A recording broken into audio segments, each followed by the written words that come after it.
अंबरनाथमधील बार चालकांनी आज एक दिवसीय बंद पुकारला आहे।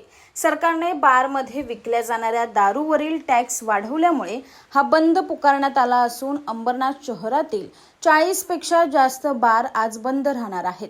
सरकारने बारमध्ये विकल्या जाणाऱ्या दारूवर एक्साइज ड्यूटी 150% वाढवण्यात आली असून बार लायसन्स फी 10% वरून 15% करण्यात आली आहे। तर वॅटमध्ये सुद्धा 5% वाढ करण्यात आली। त्यामुळे बारमधील दारूचे दर वाढणार असून याचा ग्राहकांच्या खिशाला फटका बसणार आहे। मात्र दुसरीकडे वाईन शॉपमध्ये मात्र दारू MRP वरच विकली जाणार असून त्यात कोणतीही दरवाढ सरकारने केलेली नाही।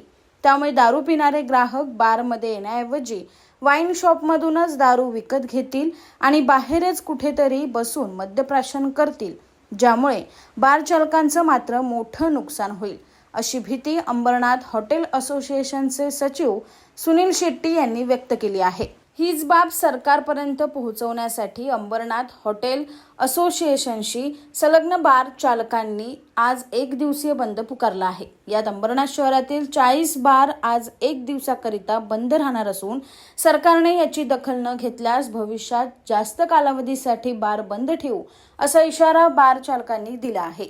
एकतर एक्साइज ड्यूटी वाढवलेलं आहे 150% आणि लायसन्स फीस जे 10% होते ते 15% केले आहे आणि आता अजून जे वॅट एक 5% होते 10% केले। आता आमचं मागणी आहे की हे 10% जे वॅट आहे कम्प्लिटली ॲबॉलिश करा तुम्ही। आणि ही वाढामुळे ही जे 10% वाढ आहे ना, ही फक्त आपला रेस्टॉरंट आणि बारसाठी।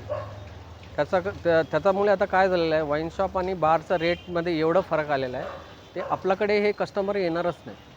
सगळं कस्टमर वाईन शॉपला जाणार आणि तिथून क्वार्टर घेऊन कुठेतरी बसून पिणार आणि फ्युचरमध्ये आपला टोटली हे सगळं सेल डाऊन होणार आहे आणि बंद करण्याच्या परिस्थितीत आहे।